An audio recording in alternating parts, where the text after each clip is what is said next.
Magandang umaga! Igan, patay ang isang lalaki sa Malabon matapos siyang barilin sa ulo ng di pa nakikilalang suspect.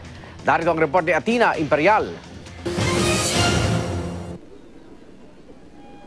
Hindi makapaniwala si Clarina Inopia sa sinapit ng anak na si Guillermo, mas kilala sa tawag na Bongbong, 23 anyos. Binaril sa ulo si Bongbong pasado alas 3 kanina sa bahagi ng Estrella Street, Barangay Tanyong, malapit sa Malabon Public Market.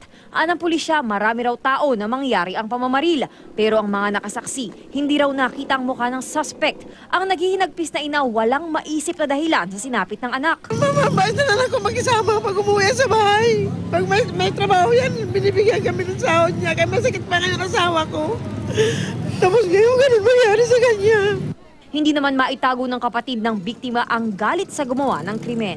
Gawin na lang po nila yung kaya nilang gawin, yung dapat nilang gawin para mahuli na lang po yung gumawa yan. Meron man po pag kami panalaman pa namin yan eh. Baka may kaya pang man eh. Patuloy ang investigasyon ng mga otoridad kung sino ang nasa likod at posibleng motibo sa krimen. Ito ang unang balita sa Malabon, Athena Imperial reporting.